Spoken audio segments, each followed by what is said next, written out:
C'est la toute première session ordinaire de l'année du Conseil communal de la mairie centrale. Une session consacrée au budget primitif de l'exercice 2024, prévu en recettes et dépenses à hauteur de 15 milliards 55 753 585 francs CFA contre 15 milliards 101 753 585 francs CFA en 2023. La maire de la ville de N'Djamena présente le bilan de l'année écoulée. Une année plus tard, le moment est venu de vous adresser de manière succincte le bilan de nos actions.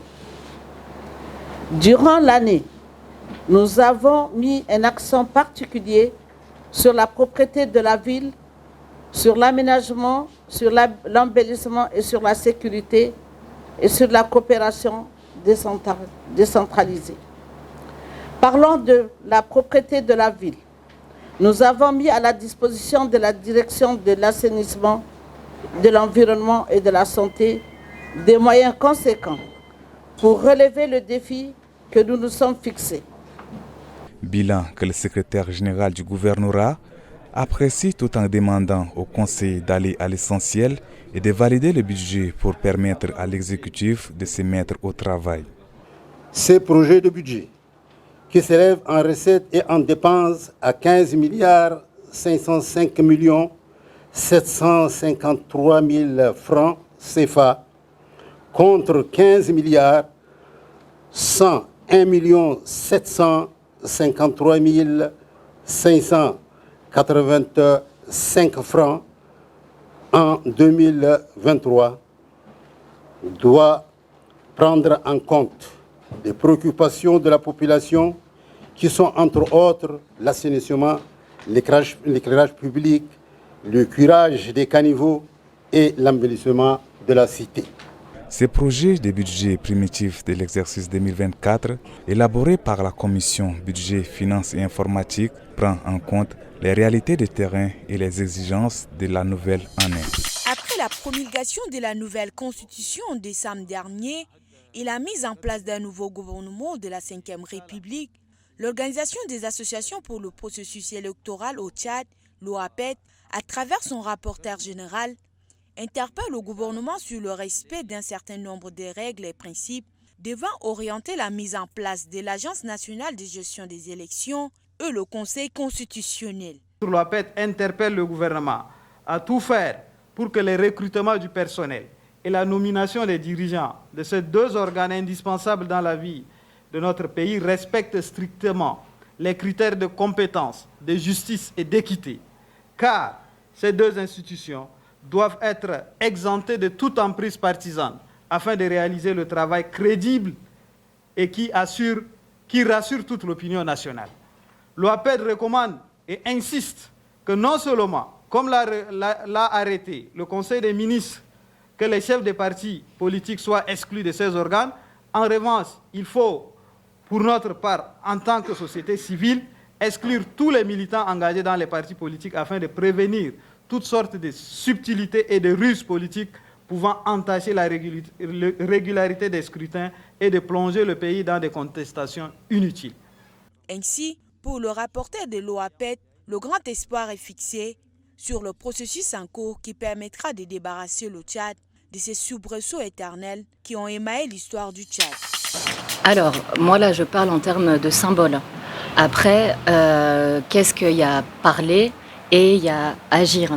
Donc là, on est vraiment, l'avenir nous le dira. Je suis pas Madame Irma, mais là, les actions qu'il a posées, pour moi, ce sont des actions symboliques très fortes. Et effectivement, comme je disais, il y a une fonction de légitimation.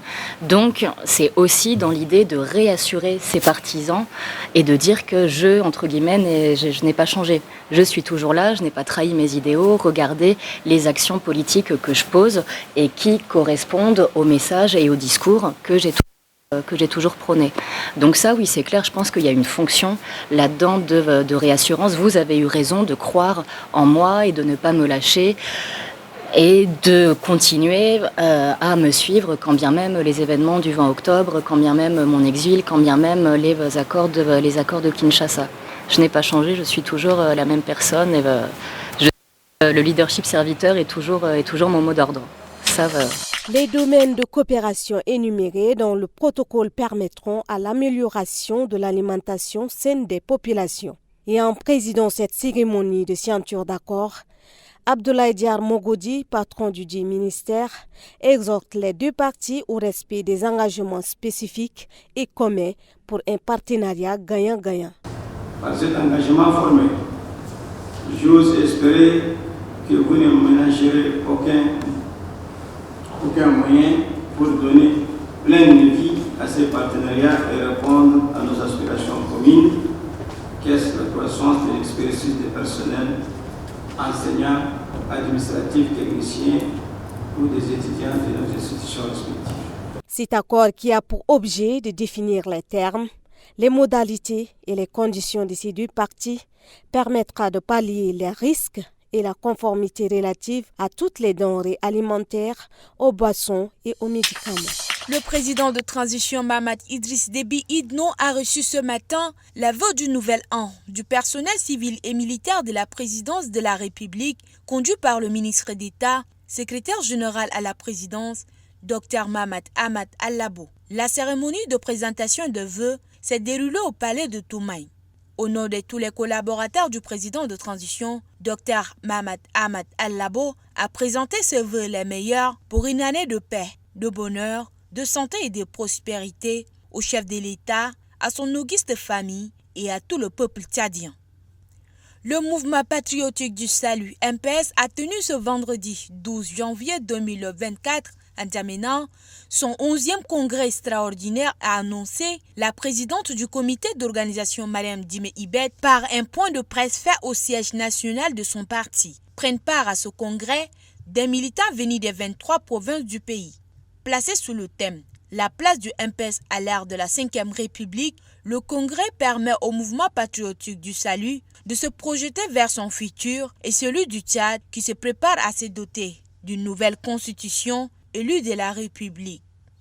Le ministre d'État, ministre des Affaires étrangères Mahamat Saleh Anadif a reçu en audience ce vendredi 12 janvier le ministre secrétaire d'État aux Affaires étrangères et du Commerce de la Hongrie, Tristan Azbet, en visite au Tchad.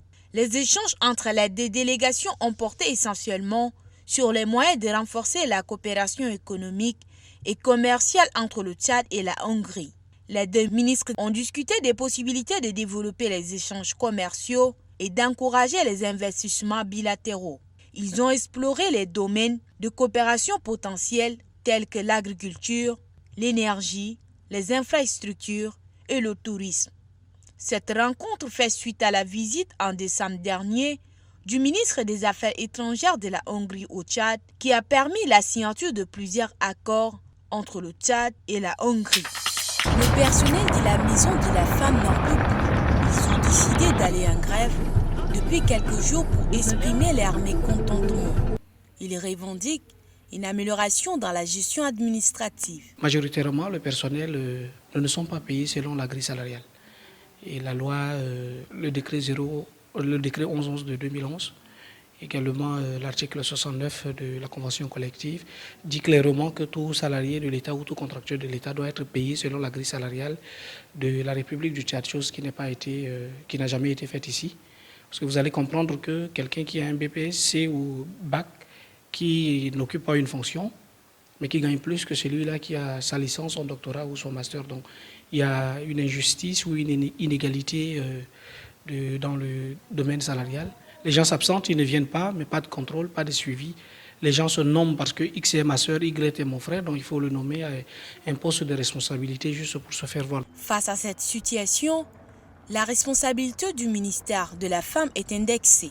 Là où ça blesse, il y a des recrutements aussi fallacieux ici à la Maison de la Femme. Le dernier recrutement qui date de 2 janvier, les gens se permettent le luxe de recruter un agent, un nouveau personnel. Je suis aux ressources humaines, donc je connais toutes les bases. Mais ce recrutement a été fait en catimini, en cachette. Lorsque le syndicat a découvert, on voulait parler, ils nous ont dit c'est la ministre qui a ordonné ce recrutement. Donc, nous, on se pose beaucoup de questions en se disant mais nous sommes tous des Tchadiens. Là, ça veut dire au Tchad, pour travailler, il faut absolument avoir un parent ministre. Le syndicat espère à un dialogue prometteur pour qu'un terrain d'entente puisse être trouvé. Sinon, La fin de cette grève n'est pas pour demain. De toute son existence, le Tchad n'a jamais participé à une Coupe d'Afrique des Nations. Ceci n'a jamais empêché les Tchadiens de vivre pleinement leur passion.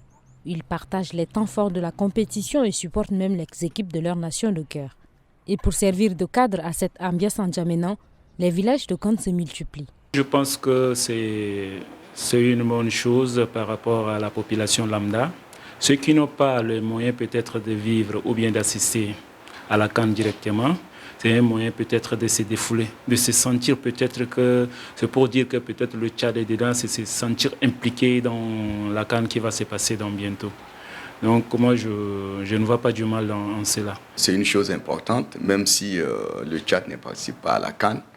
Je pense qu'il faut donner le goût aux Tchadiens de suivre la CAN à distance. Et cela permettra aux Tchadiens de se préparer minutieusement pour les prochaines éditions des CAN. Cela ne veut pas dire que même si on ne participe pas, on doit suivre ceux qui participent et puis copier comment les choses se font au niveau de la CAN. C'est une bonne initiative.